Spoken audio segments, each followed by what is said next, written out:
Hello guys, for today's video mayroon tayong isda.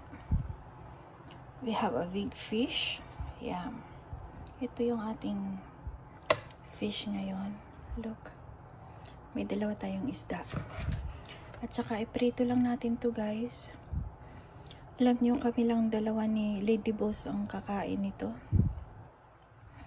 at nag-iisip ako kung salad lang ang yung ipapares namin or with potato. Yung magpa-fry lang ako ng potato at saka yun lang ang ipapapares namin. Walang kanin yan guys kasi dito sa country na to bihira ka lang makakain ng rice at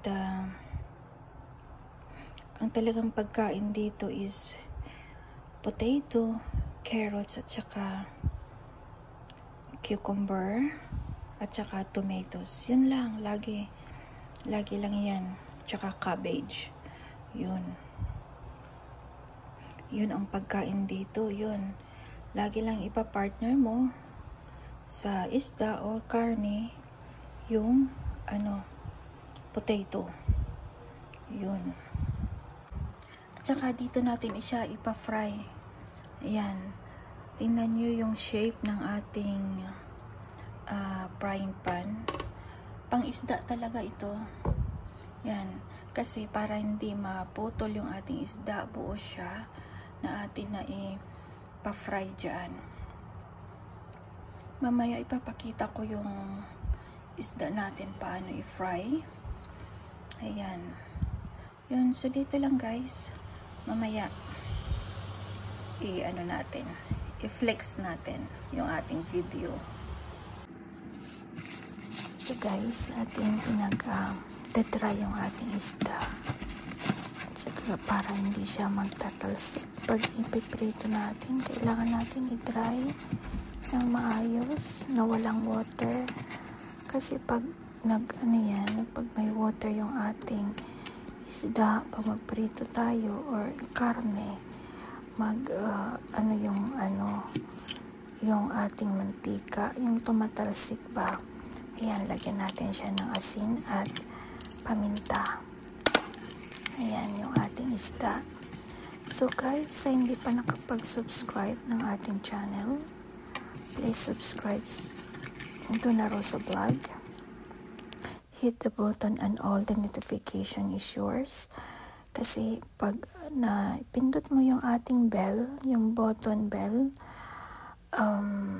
lahat ng aking YouTube videos ay magno-notify sa inyo. Ayan, ito na ating ipiprito. Halos sobra pa nga sa form ng ating kawali yung ating isda. Pero magawa natin yan ng paraan guys. Kung anong diskarte sa pagpiprito ng isda. So tingnan nyo, ganyan guys. Tsaka buo yan yung ating pagpiprito, pati yung ulo at saka yung kanyang buntot. Ayan. So ganyan lang natin. So, medyo na apoy-apoy pa yung ating kawali kasi nabuhos ko ata yung mantika. Ayan, ganyan guys yung ating diskarte. Ayan, nilagyan ko siya ng flour para maging crispy yung ating yung ating isda. Pag magprito tayo, lagyan natin ng flour konti para maging crispy. At saka yung guys, yan siya, yung ginger. Pag tuwing magpiprito tayo ng isda, lagyan natin ng ginger para hindi maamoy masyado at masangsang yung amoy ng ating isda.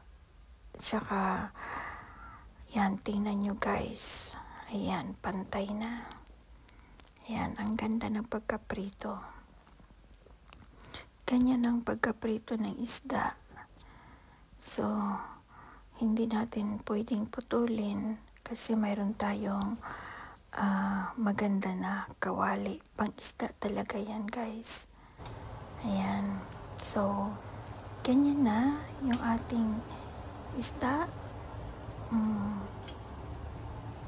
Yan, finish ng pagkaprito. Ang sarap niyan. Ang ginawa ko dito, ayan, ang ipapartner natin is salad lang. Ayan, nakapag-decide na tayo na salad lang yung ipaparis natin sa isda. Ayan. So, ganito yung ating salad. Ganyan lang, with avocado. So, hindi na natin ito na tapos-tapos yung aking video kasi kailangan lang kumain. Gutom.